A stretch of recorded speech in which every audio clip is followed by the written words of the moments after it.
Hi, welcome to Changemakers, a smarter school podcast exploring how to live a successful and happy life. I am Katlego, your host. On every episode, I talk to great thinkers and doers from different walks of life who are at the forefront of positively impacting society. Our conversations focus on their specific journeys to achieving their goals. We talk mindsets, books, advice, and tools they use to keep them motivated. All the key ingredients you need for a happy and fulfilling life. I hope you enjoy this next episode. Do not go according to the voice of the many. You will never get anywhere. I think if you want to measure the quality of your decision, look at how many people agree or sort of like conform to that sort of choice that you're making. If it's the majority, then probably it won't get you anywhere far, or it won't give you something spectacular. We live in a very different world compared to 20, 30 years ago. Most of us are changing careers due to financial pressures, some to live up to expected social media standards, while others are craving for fulfilling careers. On this bonus episode, the second part of my chat with Mpendulo, we talk about what matters most to him. Why does he work except for survival purposes? We also talk about his sources of knowledge and guidance. Avier.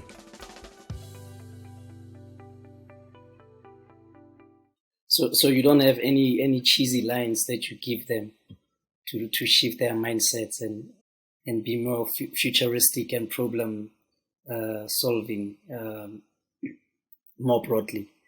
You don't have any of that. You just do these practical things. This is what I don't believe in cheesy lines. I don't believe a lot in motivation. I do listen to lots of motivational talk.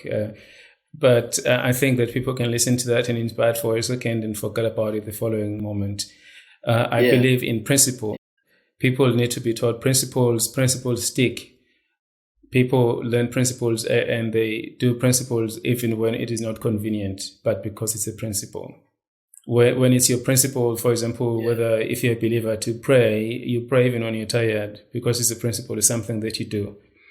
So one of the most important principles is a simple question, why? So whenever you want to do something, so we have something called design docs. So a technical design doc, so when there's a big feature or a project that needs to be done, I always insist, and even as a company, Luno Engineering, we insist on you creating a design doc. You create a design doc. What is the problem that we're currently experiencing? And how do we want it solved? So by how do you want it solved, then you are going to, but before you talk about how it's going to be solved, you talk about what outcome would make a good solution. So you talk about the desirable things. And it's also very important to discuss what are the things that are non-goals. So it's also very important when you're defining a specification to define what the specification does and solve. So that it's clear that this is the goal, this is what we're solving, and we are not trying to solve this. And then once that is clear, then you can now come to the how. And then you start talking, you basically say, idea one, we consider this idea that we could do it in this particular way, but these are the challenges that come with that. And these are the pros, these are the advantages of that, but we feel the disadvantages are a bit outweighing the advantages. Idea number two, idea number three, and then you have a proposed solution. Because of the above, this is the proposed solution. It is good in this particular way. It's extensible in this way. We feel that it best represents the problem solving for this particular feature. So you can see that the person has applied a lot of thinking, looking at what is the problem, what is the root cause, what is the outcome that we want, assuming that this problem is now solved. And then you talk about how we're going to solve that. So it's the same thing when people are doing work. You basically want them to ask themselves, why? Why are we doing this? So if you choose this particular solution, you must have looked at other. It can't be the only solution. There can never be only one solution to a problem. There will always be multiple solutions. So you should be able to answer very confidently as to why that particular solution. That means that you've already considered other solutions and you've done assessment and you have a strong why. This is, if you don't have a why, it's not a good solution. No one should accept anything that comes from someone who doesn't have a why on why they're doing what they're doing. Yeah, you said you don't do cheesy. That's very cheesy. Why? Why is not cheesy? Why is fundamental? I'm joking. But, so I want us to take a step back and leave, the software engineering world just a bit, and now apply this why that you're talking about in general life. So, as Mpendulo, what is it that you want to do? Let's say now you've left this world, what should you be remembered for? What do you want to be remembered for, and why? Right. I'm a simple man. I'm a family man. I want that when I'm gone, that my family will remember me as a loving father who has taught them in the right way and instructed them the right way. But more than anything else, I want them to remember the moments that I spent with them. That is why, for me, family is very important. I spend time with my wife, with my daughter, and I don't want anything to come in between me and my family time. For me, that's the most important thing. Those are the people who matter the most. The job that I'm in, I could leave it tomorrow. I could lose it, or I could leave it and go somewhere else. The friends I have, we could move somewhere else and make new friends. But the only constant is the people I have in my life, is my family. So for me, that is the most important thing. So when I think about me being gone, I want to leave a good legacy for my family so that they don't have to struggle when I'm not there. They need to have everything there. That I think, as fundamental as that is, I think that is secondary. The primary thing is I want them to have good memories about the time spent together. I think really there is nothing that beats good memories. That's why I love traveling. I'm happy to drive the most basic of cars and spend all my money traveling, creating new memories, because those are life-lasting memories. Those are life-lasting things. You learn new things, and it creates lots of good value, other than in having the latest of everything that tomorrow is soon is sort of like a relic. So for me, that's the most important thing. And I'm a Christian. So another thing that I value so much that's very important for me is that the community of believers and even non-believers should be able to praise the God in heaven because of seeing the work that I've done. I think that's what the Bible says, that you need to live in such a way that even people who don't believe in God, that they can praise the Father in heaven. So is also to leave a legacy in the community to be able to help others. I think there's hardly many fulfilling things than to be able to help others. I don't believe in putting it out there as like, I'm a, what's the official term that people you put on their LinkedIn? A philanthropist. A philanthropist, yeah, I'm a philanthropist. As if it's something to be proud of and to put it out there. I believe in giving and not people not knowing that anyone ever gave anything except the people who received. So for me, those are the most important values that I want to leave behind. Obviously, I do want to build industries, not just to build companies. I want to build industries, and hopefully I can leave the world a better place. I can leave people with sustainable jobs, and I can leave people with thoughts about what they want to do based on what I have done. And even in my grave, I don't want fancy things written on my tombstone, if there will be a tombstone. I just want maybe something that when someone who reads is going to make them to think and change their life as they read it. Not something nice written about me when I'm no longer there. I want it to be impactful to those who read, to those who've left behind. And really, I think that's my philosophy. Yeah, lovely, man. But you didn't tell me why, but it's fine. I think that all those are self-explanatory.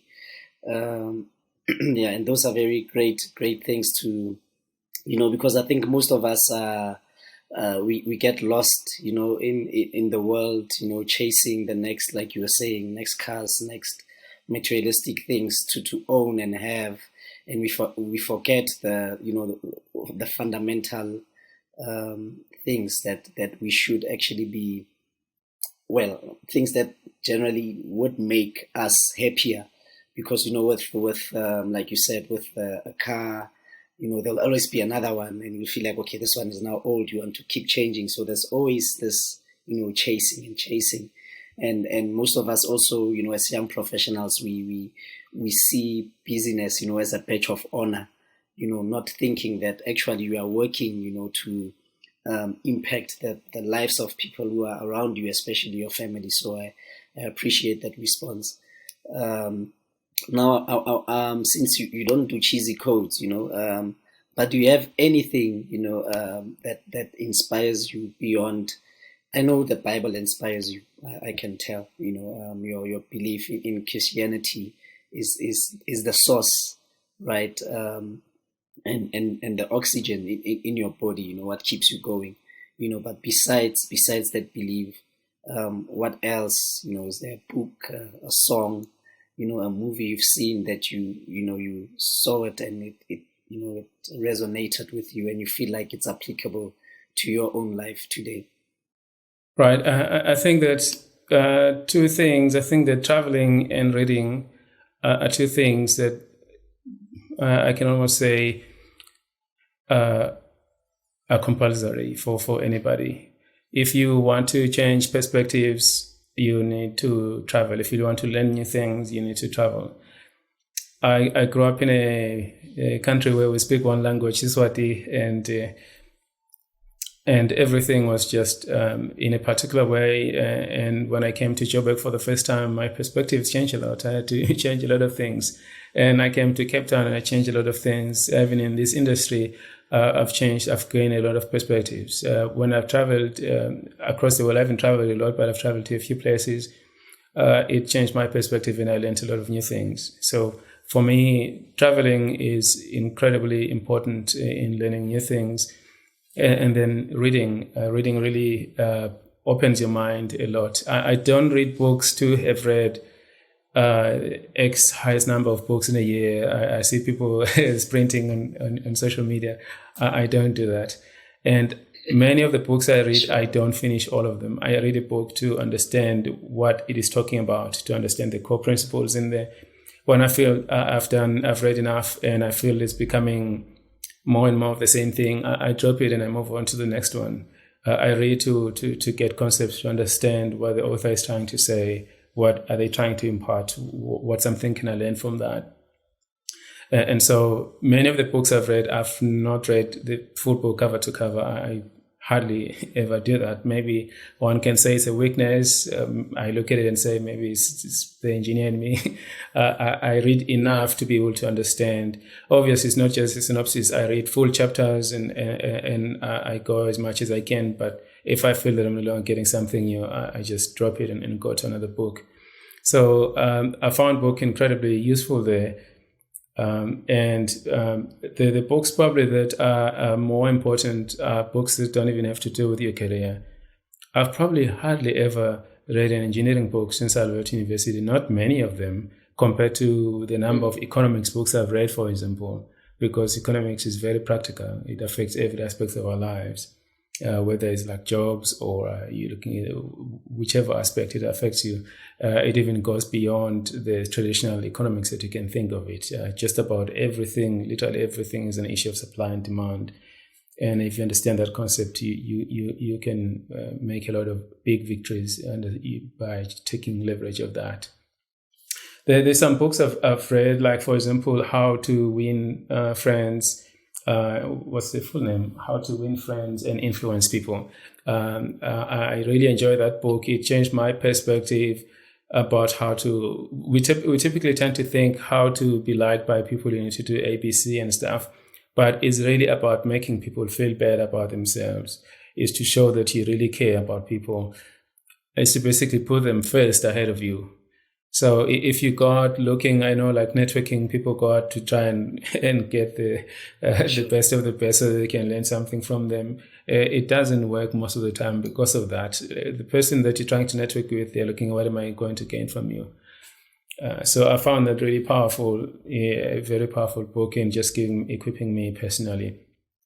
The other one, if you're in the workplace, is I'm looking at some of the books. I had to bring them here. It's called the Formula. So it says the science behind why people succeed or fail. So this one was also very, very important. I found it very important even in my career, and I applied it, and I literally saw it making a big difference. So the people who get to be recognized or who get to be known what they do, most of the times are not the highest performers, but are the people who are good at making their work known.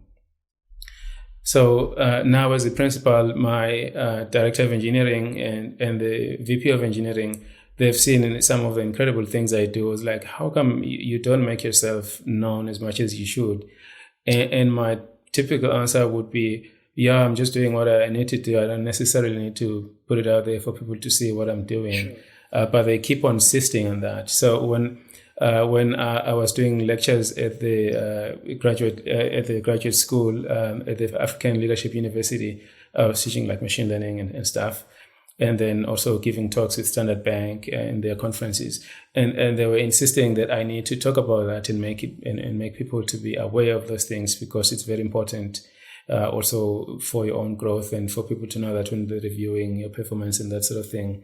So you need to find a way to make your projects, the things that you do, the impact that you're making, to be known in the company, communicate it in a nice way. There's some people who really suck because they just like try to overly promote themselves. You don't want to be that type of person. In fact, in engineering, engineers really smell that very quickly. They are the other way around. Engineers like to do great things and no one would know about it, which is probably partly detrimental. So, but at the same time, you want the things that you do, you want them to be known. Try and promote the things that you do. Try and celebrate them. One of the most powerful things to do that is, if you're championing a project, post about it in your teams or whatever channel that you use, and say, thank you to so and so and so and so, and to this manager who helped us to achieve this. This is what we've done. And in that way, it doesn't look like you're promoting yourself. It looks like you're celebrating with your team about the work that you've done. Sure. That is incredibly important. Yeah, and then the other book I really liked was 0 to 1 by Peter Thiel. That is literally a binary. Sure. It's a mind-changing book, and it's fairly short. I would say someone really needs to see this book. It's a really good book, 0 to 1. And I've also enjoyed The Intelligent Investor by Graham.